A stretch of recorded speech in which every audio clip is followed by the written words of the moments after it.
Hey man, how's it going? Howdy doody, not too bad. It's nice Good, out. good. Yeah, Christmas was looks good. I got good. Yeah, Lego. you always get Um, Lego, which is great. how about you? You get anything Awesome, good for Christmas? awesome. Yeah. No, I got a few clothes. I got a really cool gift of um, let's see, like a couple of game things and all this stuff. No, it's really, really, really nice time actually. Really nice Christmas, and it is a beautiful day today. So, and How yeah, about you, no, I guess Tristan? Welcome to the yeah, podcast. welcome Tristan to the first part here. Yeah, we're talking here, episode 3 of season 4 for Futurama. So welcome back everybody to Bite My Shiny Metal Cast. Anthology of Interest 2. And today is a fun episode that we get to bring in a few of our friends to join in on individual parts. So our first part, welcome Tristan. Thanks for having me back. Yeah, What of did course. you get for Christmas? Anything fun? I got the most adult thing you can imagine. I got pan. a garbage can.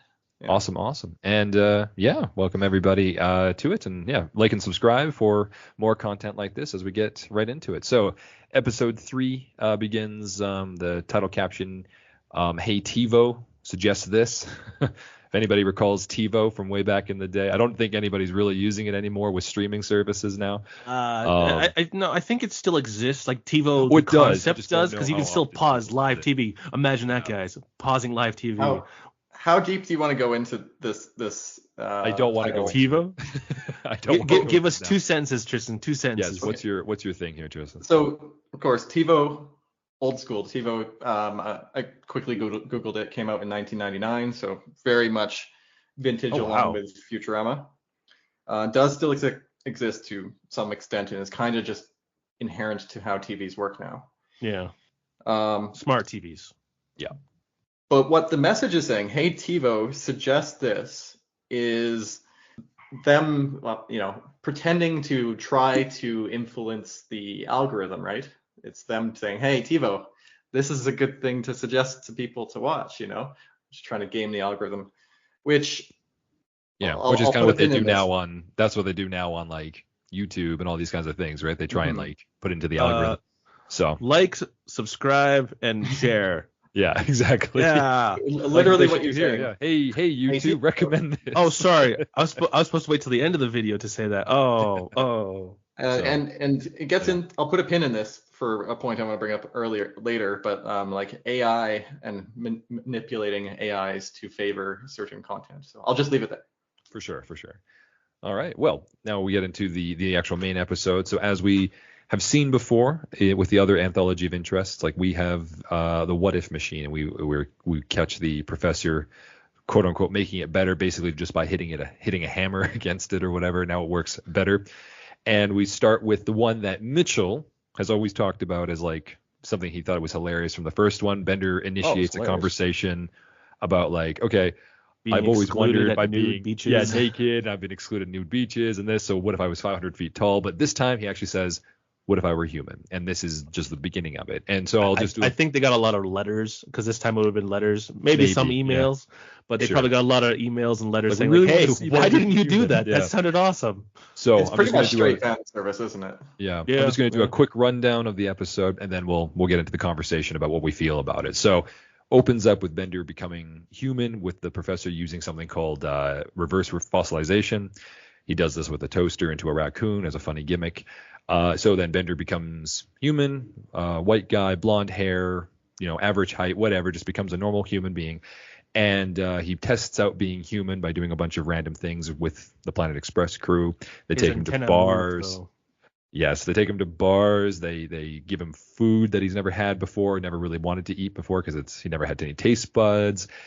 He drinks more, but now drinking actually causes him to be, intoxicated, unlike what a robot would do. So he suffers from this. He's eating all these bad foods, and we get like this massive, what would you call that? Just a montage of Bender just doing a bunch of stuff that anybody would do this in moderation, and he says goodbye to moderation and just basically has no self-control. Eats until he's fat and he's loud and it's obnoxious, whatever. And the professor originally did this to try and get him as a prize for a Nobel Prize for the Academy of Science with his fellow scientists. And Bender just becomes an obese monster, and so they all decide to kick the professor out. However, because of a speech from Bender when he's massive, he inspires them to live life to the fullest, and they end up having a party. But unfortunately, Bender dies at the very beginning of the party, and they basically roll him out, and that's the end of the episode. So this is the idea of it. A very brief description, obviously, but I want to open up to you guys. Let's talk about this episode. So Tristan, why, when we had initiated the conversation to start this Anthology of Interest episode this way, why did you choose this segment? What makes you interested in this one? The episode definitely stood out in my youth when I watched it, as a young guy who was interested in robotics and technology and what is plausible within the scientific realm.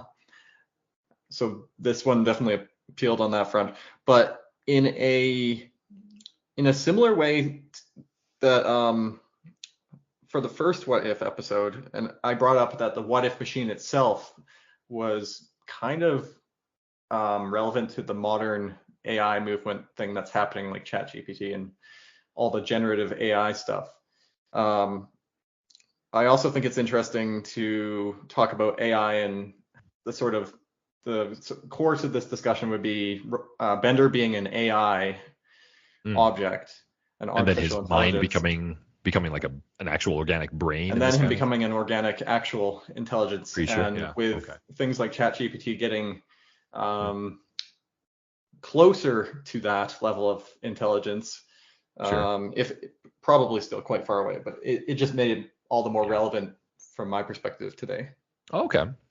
What about so if we so taking that idea then, so artificial intelligence that Bender has, obviously because he's a robot, turning him into a human, and it's kind of interesting then because he's like, it's like, oh, I don't know what taste is. Mind you, he does make a joke at the very beginning, right? And Mitchell and I know this is like the joke of this, and obviously you, Tristan, because you've seen the episodes as well, other episodes, but like Bender is like a drama queen, and so he says like he has no emotion, and then he starts like crying or whatever. Sad. It does make me feel quite sad that I don't have these emotions. But it's funny because like he obviously, I think Amy makes mention of something in the past about like robo-human emotions in one of the episodes, and so like they have a way of, in the future, 1,000 years, they have a way of like mimicking human emotions for robots, but not like taste or anything, because Bender clearly doesn't have any taste buds, but he wants to be a chef as well. So there's like this little idea.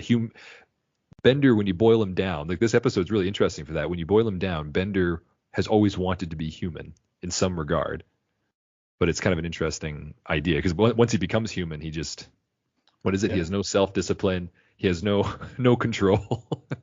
So, how about you, Mitch? Yeah, sorry, Tristan. Yeah, go ahead. Yeah. Well, I was going to mention the one where, Bender wants to become a chef, but he can't taste, and then how that makes him the perfect chef, kind of in reference to Mozart as someone who couldn't hear but was a great composer. Right. That was Beethoven. Was it Beethoven? I think you're right. It was Beethoven, wasn't it? Yeah, but it's same idea, right? But then it turns out you actually do need to taste in order to be a chef. But yeah. Okay, how about you, Mitchell? What's your take on this segment? Well, I just love the fact that all the scientists at the symposium were just like, "Oh my God, this guy's dying. He needs help." He's like, "Hey, calm down. Why don't we all just party?" And everyone's just like, "Yeah, okay, we'll party." And then the conga plays, which is an awesome song. Mind you, they go into a little bit more. He goes into a bit more depth with his speech, right? He says like, "I've lived my life more than you guys have an entire week than you have in your entire lives." And most of those old people are like over 100 and some years old, right? So like, so I think the oldest one there, is he not? The professor he is probably, because he's the oldest living member, because they did a party for him.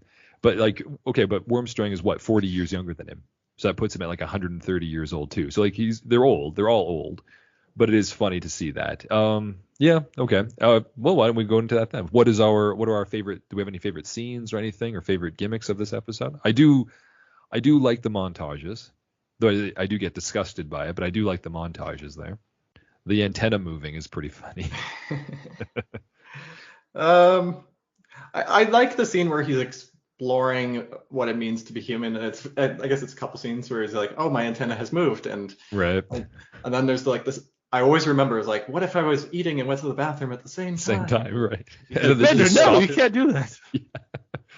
They stop him there. That is pretty funny. How about you, Mitch? Yeah. Or I it's do the like conga when line. he kisses Amy. He's like, "Oh, I love that." Then he kisses the professor. He's like, "Eh, didn't do it for me there." But the professor's like, oh, speak for yourself. That's pretty funny. It's just like, yeah, because Bender is, I think, what some people would call today a Chad. He's pretty chatty. Sure. Chad. He's just a dumb guy. But that's the thing, right? That goes back to what Tristan and I were talking about. There's no, like, he doesn't understand.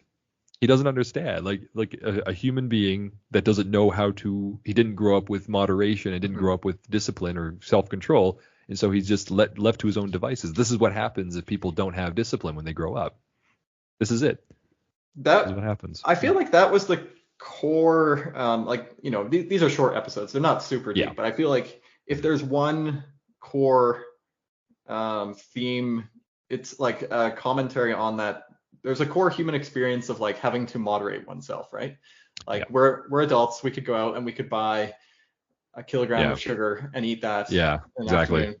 Yeah. Drink That cake would for probably be breakfast. enjoyable. Yeah, to we a can degree, drink all but, day long, eat horrible things all day, and do this. Yeah, never exercise, never talk to anyone. Yeah. So the commentary is like, what if you lived your whole life not having to moderate, and then suddenly you had to moderate? And then what happens? Interesting discussion. But the interesting portion of that is that they seem to share this, like, even though Bender dies, they still take it as like, oh, what he did was a good thing. It inspired us to be partiers and inspired us to do like crazy things like underneath that. it all, we really just want to throw moderation to the wind. Yeah, exactly. Drink, smoke, drugs, sex. Right. But Whatever we want at any time. Yeah, exactly. No, I think that's a lesson in itself, right? Like, so we do have, everybody should be moderate. Everybody should try and have self-control. But sometimes you just want to have fun, and that's okay too. Yeah, Just I mean, don't do a a bunch of songs about that. Like, girls just want to have fun. Girls just want to have fun, and well, I mean, it could be any list of things, right? But yeah, no, I actually do thoroughly enjoy this episode as well. I think it's humorous, but it also has like a nice underlying message, which a lot of shows don't really have anymore, which is kind of nice for that. Okay, well, why don't we get into our favorite scenes or favorite jokes on there, as well as our MVP for the episode. Any of you guys want to start? I think mine was just the Bender first becoming a human, realizing what these experiences are, going to the bathroom and eating delicious food, and we've all done that. It's amazing. Sexual attraction, and just so that was probably my favorite segment. Sure. Do you have an MVP? Is it Bender? Definitely Bender. It's got to be Bender. I think I already know Mitchell's. I think so. It's Zoidberg. Is it Is actually? Zoidberg even in this episode? Yeah, because he goes up to him. What's the word I'm looking for? Examine Bender with the cholesterol. And he's like, cholesterol 40. Right. Oh, it's not so bad. Yeah. No, it's 40 pounds. 40 pounds. But also, he turns on the jukebox for everyone to party, so he technically is like the DJ. Are you actually choosing Zoidberg, or are you choosing Zoidberg because I thought you were going to also choose Bender? Oh, I'm choosing Zoidberg. Okay. Do you have a favorite joke in this then, Mitch? Or yes, when they're rolling Bender and the fat goes woo. Oh, woo. Okay. But he's dead. Yeah, that's just the fat escaping from, or the air escaping from his fat. Yeah. Woo. Yeah, that's right. I also wanted to ask you guys, do you think his human appearance is in reference to Homer Simpson? He's got the same blue-white color combination, kind of a Homer-like appearance. He's just wearing Fry's extra stuff because Fry has a white shirt and he wears blue jeans. So that's just my guess because they're roommates, right? So Fry would have extra stuff. You would take that stuff, yeah. I suppose. But I understand the comparison because I think when Futurama and The Simpsons did the crossover a few years ago, I can't remember. I think it was just a special or something like that. They did mention like that Bender looks like a lazy version of Homer because it's just two eyes and bald and and beer. And I feel like Mm-hmm. the hedonism is something that Homer struggles with as well. The desire to eat as much as he wants. No, Homer. Oh, okay. So Homer, I don't think it's hedonism per se. I think he has no self-control, but he does love food. Like his favorite memories of anything are always food related, right? And his love of his life is always food related. Other than Marge, obviously.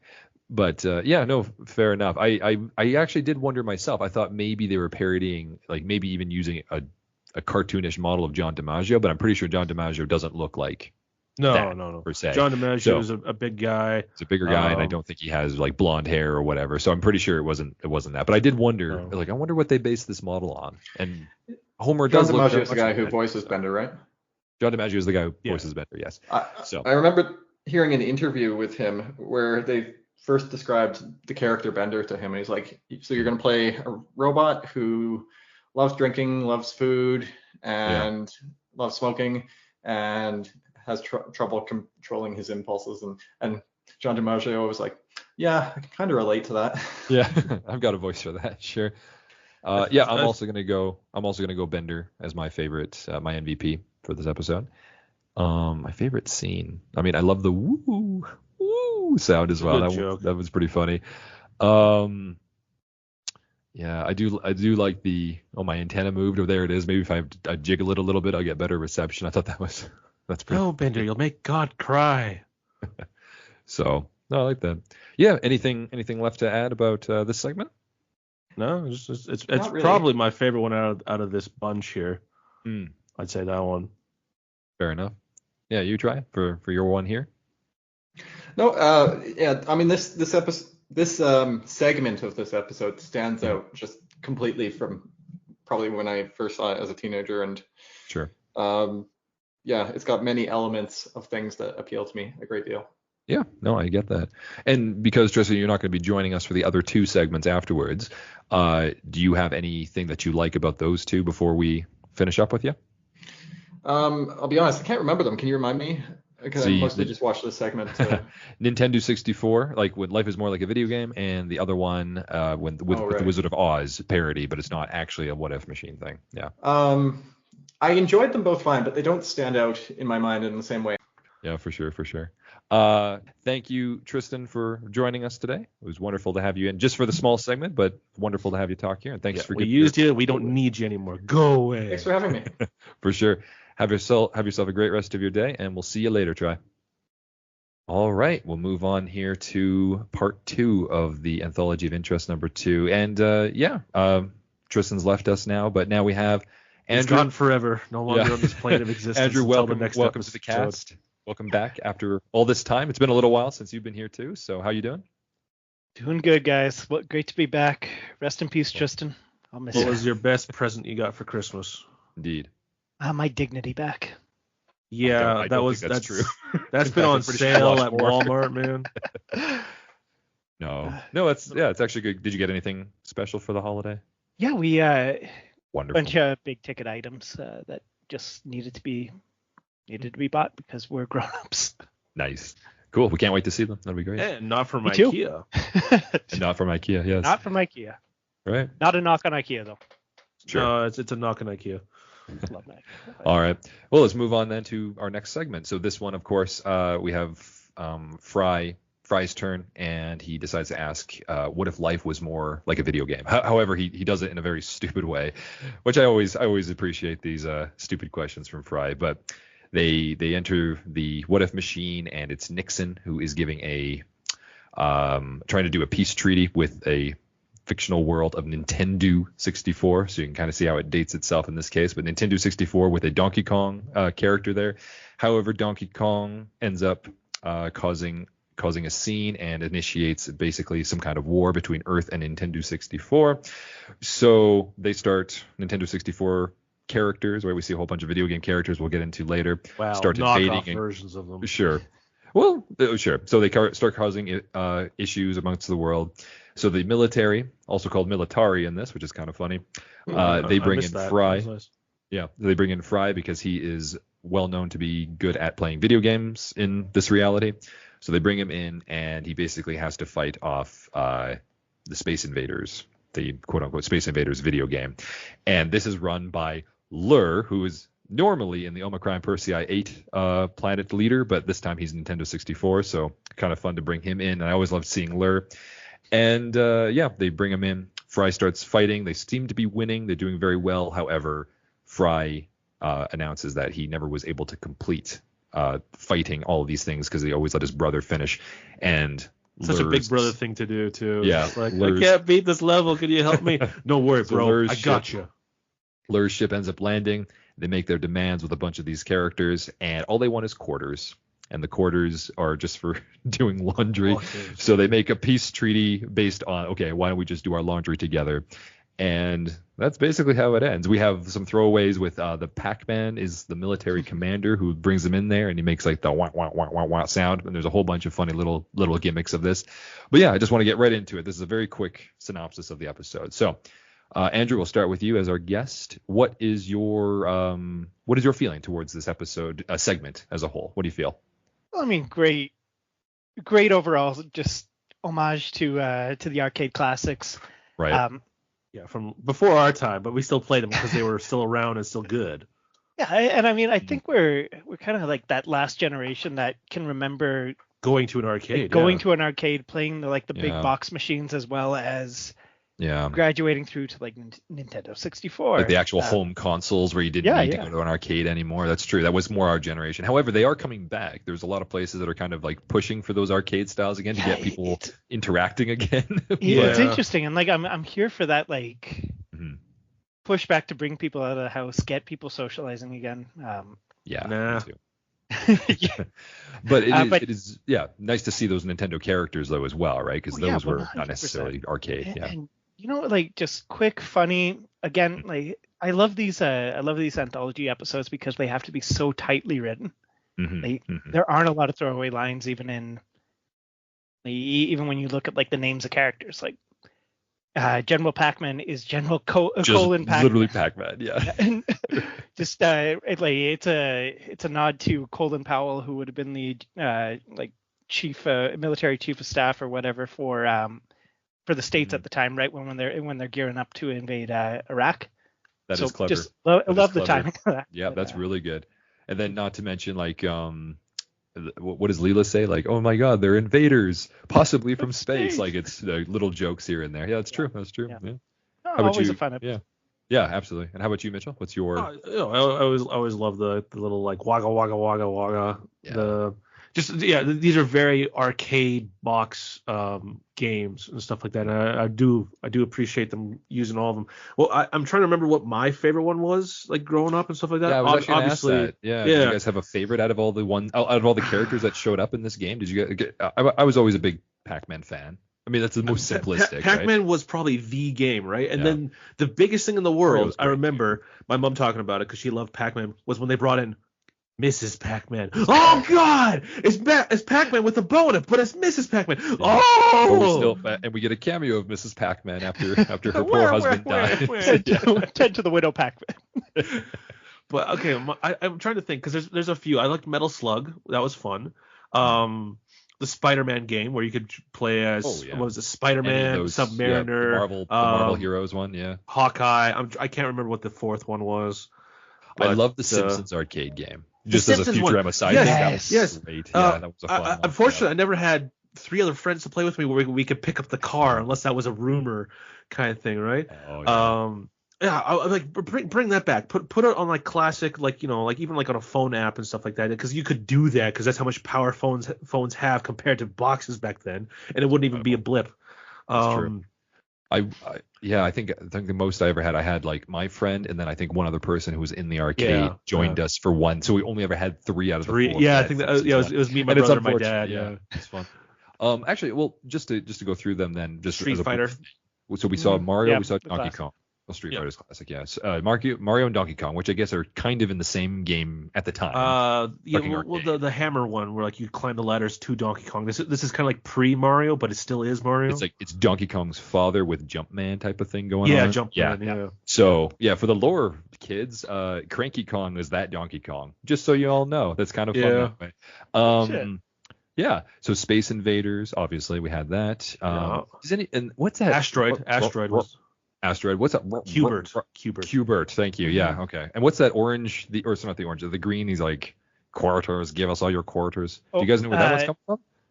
So there's a line later on, and I think it's from the same guy.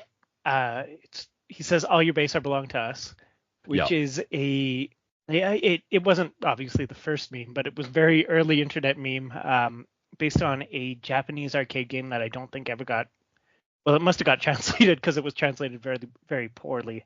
Sure. I think it was called But it Zero wasn't Wing or something like that. okay, and it wasn't picked up or wasn't as common here for it. Yeah, some people knew it. Yeah. Okay. Are there any other ones that I'm missing? Obviously, we talked about Pac-Man and Mrs. Pac-Man. They show up. I think they have a Frogger bad guy. I don't know. Who is Frogger's bad guy? I thought Okay, Frogger's so bad guy was the traffic. Yeah, okay, yeah. There's the original Frogger where you have to go across the road, then across the lily pads. There's an alligator and stuff like that, right?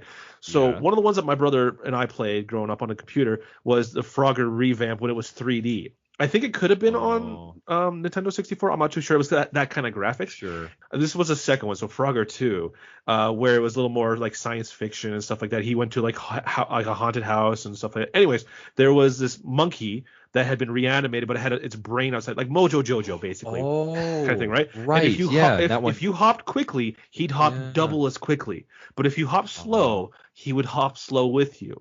So there's one of those in the background, but I could be very wrong, and that's a very niche pick. But well, that thing reminded me of now that you say that with that brain thing, that's a pretty good description because I think that's what that is. I thought it was like something from Sonic.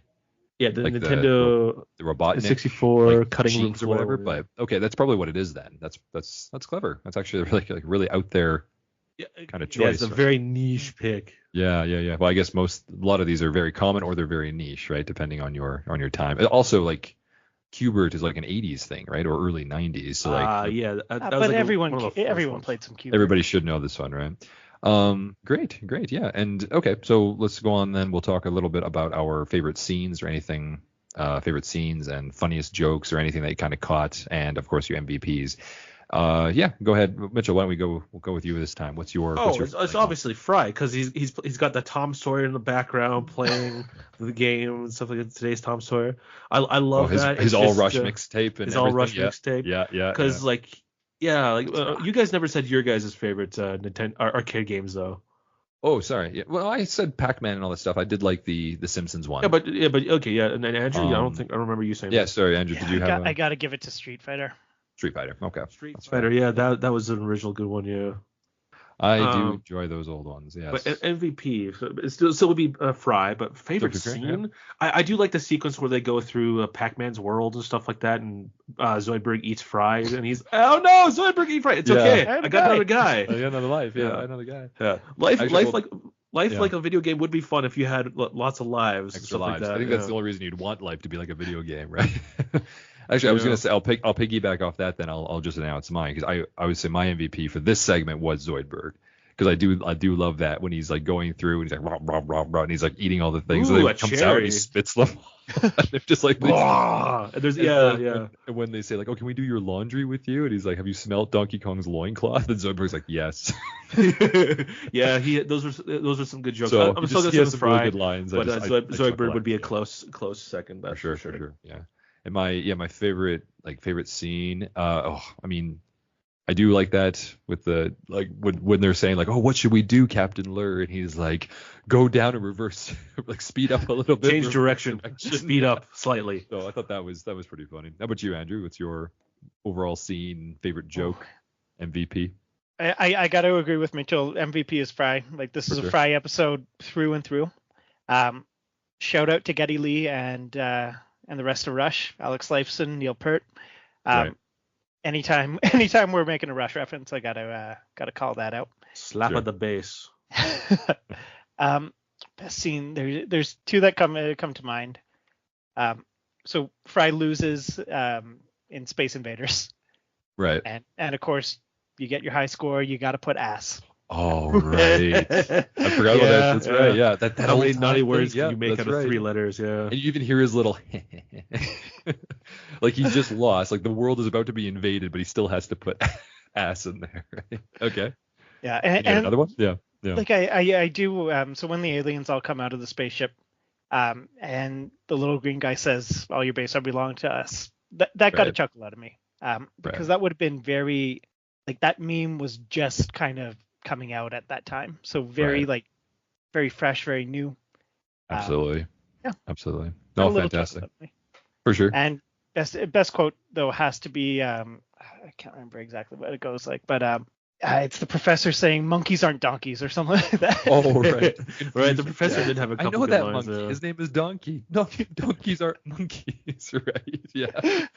Stop confusing me. Yes, that is a good line as well. The professor had a couple throughout the episode for that, yeah. but yeah, not entirely in the segment. I was gonna say as well, so more so for Mitchell and I, because there's like this inside joke, kind of inside, not really inside joke, but like every time we have you on, Andrew, and I totally forgot about this, Nixon shows up. And I totally forgot he was in this segment, so it just works out. He's at the beginning. But I'm every okay time with hearing that. every time hearing Nixon, he's always a joy to talk to or hear, I should say, from there, especially with his peace treaties. Right. So Andrew, considering that you don't get a chance to really talk to us about the other two segments, right? Because you did see the episode as a whole. Do you have any opinions overall with the whole thing, or is it more just one of those typical episodes? Yeah, I think it was a great episode overall. Lot of just fun jokes. Is this the last anthology of interest? This is technically the last anthology of interest, yeah. but it's not the only 3-parter left. There's many more that do come out in the future. But yes, it is the only anthology. The last time we see the What If machine. Yeah, because I think that this platform had a lot more potential than it was really given in Futurama. Mitchell and I have talked about Yeah, that in the new series as well. They could have used it. Yeah. Yeah. What did they do the last season? Oh, it was a mystery storybooks, right? The mystery storybooks one, and the before that was like the TV commercials during like a drama television series or something. Yeah. It was not very good. Yeah. No. Mitch and I had a joke that that whole series, because it's not very good anymore. Unfortunately, the Hulu revival wasn't very good, but overall it could have been I know. Yeah, got renewed. Got renewed for another one. But it could have been like a What If machine series. Like it could have been like at the very beginning. It's like, what if Futurama got renewed? And then at the very end we learned that was actually what happened. And the professor's just sitting there like, oh, interesting. That was like the finale. We would have thought that was better, but that's not the case. So, but yeah. Like in general, I thought the other two segments were great. I do kind of like that. Like when Bender gets changed into a person, he just basically becomes Homer Simpson. Pretty much, yeah. That's funny. Yeah, that's what Tristan said too. Yeah. And yeah, to be honest, I can't really recall the third bit. I know it's Wizard of Oz with Leela. I know she's goes, I want to be a witch or something like that. That's right. Yeah, she wants to find her own home, and that's kind of the whole thing. But it's not really what if, because she gets knocked out. So yeah. And she so by this point she doesn't know about the mutants. Okay. That's right. No, she knows about the mutants. She doesn't know she is one. Yeah. Okay. So it's like it's actually quite interesting, very clever of the way that they did it, and then we'll get more into the segment when we have Oliver on to join us for the third part. But yeah, no, it's quite clever because it's not actually what if, so we actually don't see what happened in that episode because she gets knocked out. We go into her dream segments, right? So, all right, anybody else had anything to add to this segment of our episode? I guess we kept this one quite short compared to one with Tristan. Conversation. Busy people, we got a lot to do. Yeah. But no, wonderful to have you back, Andrew. Thank you so much for stopping in for the segment, and always a pleasure, boys. Play your games. It's all good. All good. All right. We'll see you later. Play your games, guys. Take care, lads. Right, and last but not least, here we are for the third segment, and we have Oliver joining us. Welcome back, Oliver. How are you? Back for some more punishment, Anthony. I know, right? And it's been a long time for you to do this with us too, right? Like it's been since what was it, the finale of season 3? I think you joined us, right, for the Lucy Liu episode. So yeah, welcome back. And we asked the others beforehand, or Mitchell did. Did you get anything special for Christmas? Yeah, what'd you get for Christmas? Did Santa give you some good stuff? Well, I'm moving this week, so then I got a whole bunch of stuff from people who wanted to just get rid of stuff out of their houses. So nice. A lot of hand-me-downs, but I did get a new sofa, so I'm excited for that. That's good. Better than used underwear. Yeah. Yes. Well, a sofa's always good to have. Yeah. For sure. And this is a horrible segue, but speaking of moving houses, let's get into the segment here. So we've been getting off conversation with, on. Right. Terrible, Anthony. Just terrible. I know. So we get on with the with this third segment, and is obviously it's going to be a parody of the Wizard of Oz. But Something that Mitchell and I have talked about in the past is that this is a very clever way of doing this because this segment begins with Leela now asking, although the what if machine originally asked Amy, and then there's like a little joke that she never gets the chance to talk about it. But Leela gets to ask, and she asks about where she really comes from, where's her true home. Now, for those of you who don't watch the show, but probably mostly people do who watch our show or listen to our show, Leela is from Earth and she's a mutant, but at the time of the episode's recording and the episode on TV, no one knew this. So what they did two instead more episodes, I think. That's right. So they knock her out in the episode to make it seem like it's going to be a what if thing, but it's actually just a figment of her imagination. So she does this, and it turns out to be a Wizard of Oz parody. She's now Dorothy, Nibbler's Toto, and instead of red slippers, it's red boots that she stole from Scruffy, because I guess he's the man witch of the West, or wicked man. I did like that when he was going, yeah. It just gives out. Like, I don't care. Yeah. And then it turns out Amy is like the quote unquote cute witch of the North or whatever, and then so like Leela, like basically like. What does she do? Oh yeah, she crushes her as well with her ship. So in any case, yeah, I love how there's always that animosity between the two of them. So she takes these red boots. They do go towards the animosity later on in the Comedy Central series. They do. Yeah. So we get on with this portion of the episode, and Leela has told by the what are they called in the actual Wizard of Oz? Like the sugar Lunkus? Oh wait, no. What's that? Not the Grunkle that's from Willy Wonka. Lollipop Guild. You're right. Sure. So she's told to go on the Yellow Brick Road or whatever they call it, and then they have to go see the professor, right? Not the Wizard of Oz, but the professor of this area, right? So as she's going with Nibbler, and then she runs into Fry, who's playing the Scarecrow, Bender, who's playing the Tin Man, and then Zoidberg shows up in a cab to play the Cowardly Lion. But he's not a lion, he's just Zoidberg, like normal Zoidberg. Yeah. I like how, like, in Leela's mind, she just doesn't see him as anything else except for just Zoidberg. So in any case, they go on, and it turns out the Wicked Witch of the West of the episode or of the segment is Mom, and her three sons are the Flying Monkeys. She sends the Flying Monkeys to capture them, except for Zoidberg. He has to take a cab, and she offers her a proposition of being adopted by her, because this is like her true home. At first, Leela says absolutely, but then in a celebration, Bender accidentally melts Mom, the Wicked Witch, and so they go to see the professor to see if they can get home anyway. They go there, professor's like the wizard, all this fun stuff, and a whole bunch of with a giant head, whole bunch of shenanigans, and the professor ends up trying to give them what they want, and just says to Leela to go back and live with your dirt poor and an uncle on your farm in Kansas. So instead, she decides to click her heels of her boots, and she turns into a witch herself, and basically ends the episode after she gets more water spilt on her from Zoidberg, and she wakes up from her dream, and basically where the episode ends. So we never actually see what the what if machine actually produced, which is interesting to say, right? So it's just that. In any case, very short little thing. This is a very thorough kind of segment of this episode. So Ollie, will begin with you. What do you think of this segment of the episode? I've actually seen this one, I think, probably about 5 times prior to watching this, so I know it's one of my favorite episodes. I really like the middle segment, but I wanted to talk about this one because I thought it was really well done. Mm-hmm. I think it's just funny that she decides to be a witch. That's my favorite part. Yeah. Like the whole time, it's just like, who wants to be Dorothy when you could be the witch? That seems to be the physical thing, right? As soon as she's like offered the chance, like, oh yeah, you can have these magical boots. Okay. As soon as you want to be a witch. Okay. And how about you, Mitch? What's your thoughts on this segment? Oh, it's got probably the best jokes, I think.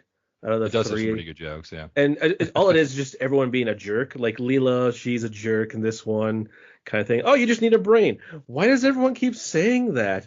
Yeah. And well, that's not a very nice thing to say. Yeah. Well, everybody except for Fry. Fry's like perfectly fine. Yeah, I'm happy. I don't know why I need a brain.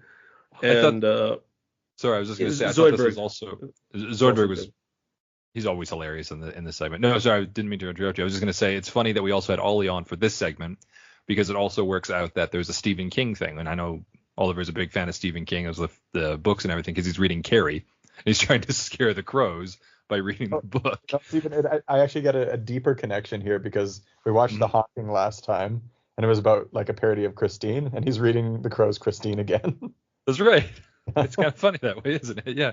Somebody on that show at the time was a big fan of Stephen King, or at least wanted to use his stuff there. Yeah. Well, I mean, I like this segment. I don't know if it's my favorite of the three, but I do enjoy, because I remember watching Wizard of Oz way back when, but it was never really my favorite thing. Music is fine. I But think I've only seen The Wizard of Oz once in my life, and it was back in grade 2, 1997, something like you that. should probably rewatch it. I probably should rewatch it. But like the thing is, I think there's like a fire drill halfway through, so I didn't even get to see the whole thing. So I don't think I've ever seen it front to back. So it's like a spoiler of who the wizard is. I don't really care, to be honest. All I know is that it's was like the an 80-year-old movie. It's the first full feature length film in color. I know that. Almost, yeah. The beginning and the end. The beginning and the end are black and white, but yeah, it's mostly color. All I know is that it was on my Twitter or something like that, just like did you know that the snow in The Wizard of Oz isn't snow, it's asbestos? And I'm like, ooh, that's bad. So it's a product of its time. Somebody has to bring that up, I guess. Yeah. Well, here's another thing too, because that was made in the 40s, not around that time, before that even. That was before yeah, so 30s sometime, yeah. During that one scene, whatever you want to call it, where you see the tornado in the background, it's not an actual tornado. It's it's like clothes and like very fine, very, very fine, like silicon dust or something like that, which don't ever breathe in, by the way. That stuff stays in your lungs till the day you die, because it's little microscopic hooks. So yeah, they did not have any standards of safety back then. So I'm surprised that all those people are not dead within 3 years after that. Sure. So, yeah, it's really cool what they had to do back then with the special effects and things. The other thing I remember from this, like when we were in high school, I think at the time, I don't remember why it became so big, but there was this conspiracy theory that the what are they called? The Lollipop Guild or whatever those little people, whatever they're called. They were hanging themselves somewhere in the back of the episode, or of the movie. But it turns out it's actually it looks like them, but it's actually like a bird just moving its wing. So it looks like it's swinging in the background or something, but it was debunked. But yeah, it was a thing that was going on for a long time. Like a lot of people were like, "Oh my God, did you know this happened in The Wizard of Oz?" But let's move on then to our MVP, favorite scene, favorite joke. Oliver, go ahead, start us off here. I mean, there's a couple good jokes that I really like in here. My favorite is always going to be, there's no place like I want to be a witch. Yeah, I would say that's probably top 3, yeah. And just because Kurt used to quote that at me like all the time. Our friend Kurt, yeah. Sure. Oh, he did, hey? Oh, that's funny. I also really liked how there was there's like the peacock in the beginning that's just the NBC logo. That was a big thing at the time. That's the Technicolor, isn't it? I think so, yeah. Yeah, it's like, wow, always everything's so bright and vibrant or whatever, then the peacock thing expands. Yeah, right. Well, it's almost 100 years ago. So it's very easy for us to forget, because there's 100 years of history in television with technology and stuff for us to go, Yeah, but color was a big thing, though. So whoever saw this film right when it came out would have been blown away, right? I want to say my grandparents had a non-color TV, a black and white TV when I was very, very young. Or they were watching some old stuff that was in black and white, and I just assumed it was a black and white TV. Either or. The world didn't turn into color until like the mid '60s. So, for all I know, that's true. We don't know. We wouldn't know. Photographs were black and white until they weren't. Yeah. Same with television. We don't know. And how about your MVP, Ollie? Like for characters in it? Of course. Your character of choice, yeah. Your favorite, the one who did the most that you liked, or just makes you bring a smile to your face. Yeah. I mean, the one that made me laugh the most was just Fry. Fry, for sure. Yeah. Yeah. Because he's like, right away, he's going to be the Scarecrow. Bender's going to be the Tin Man. Who else would they get? Yeah. Perfect casting for Bender to be the Tin Man, right? It would have been straight. I think there could have been another joke if they had made him the Scarecrow and then somebody else was with the Tin Man, and then Bender would have been saying like, "Why wasn't I him?" Like that would have been kind of funny. But yeah, makes sense for Bender for sure. Yeah. And Zoidberg being the cowardly lion, he just shows up and he's like, and I'm also the other here. Guy. Courage, not enough of it. I like how the flying monkeys don't even take him too. Yeah. That's my favorite book, when they're all skipping there. That's a hard thing to do for animation, to have 3-4 people skipping together and then taking off. And he's like, "What? Do I smell or something?" Kind of. And he smells himself. He's like, "Oh." I also like at the end, he's like, now, do you know why I brought you here? He's like, why did you bring us here? And why did I have to take a cab? And he's like, Why did I have to take a cab? Yeah, I like that so, one. yeah, Zoidberg was up there for me as well. But you know what? I actually chose Fry, and specifically because of, they're like, oh, we can get you a brain. And then he says, oh, that's not a very nice thing to say. And then the professor says, you can have a brain. He's like, why does everybody keep saying that? Nah, I'm going to stick with Zoidberg for my MVP. You're going to go Zoidberg? Awesome. Yeah, Zoidberg's funny, man. But do you have a favorite joke then, Mitch? Probably the mother sending her three sons to pick him up. He's like, hey. Yeah. And why did I have to take a cab? That is pretty good. It's good. Awesome.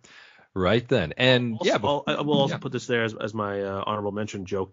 When mom gets melted, whoever thought that a little bit of water would ever get on me? Right. Would you feed me with a little bit of this? Yeah, exactly. And since Ollie, you didn't join us for the other two previously, do you have any overall thoughts on the episode as a whole? Because I know you said that you kind of like the third portion or the second portion as well in the first. What do you think? Yeah, it's funny that there's not very much congruency between the three. They're just very separate. Separate. But I mean, I really like the middle one. I always thought that was hilarious because at the time I just thought it was a clever concept. And right, the video game world one. Yeah. Yeah. Do you remember going to arcades and stuff when you were younger? Oh, tons. Yeah. Yeah. It's not really much of a thing nowadays with all the video games and stuff. I've probably spent like $300 in quarters on Mortal Kombat. Nice. There you go. Mortal like 1,200 coins. Never mentioned Mortal Kombat. I think we said Street Fighter. We said Street Fighter. Yeah, Mortal Kombat. Yeah. Mortal Kombat. Yeah. We were talking about like games that we liked with Andrew as well, and we brought up like the Simpsons video game and Street Fighter. Never forget that car though. So, and then of course with Bender being human with Tristan, so that was always fun. But yeah, man. Anything else you guys to add to this segment of the episode?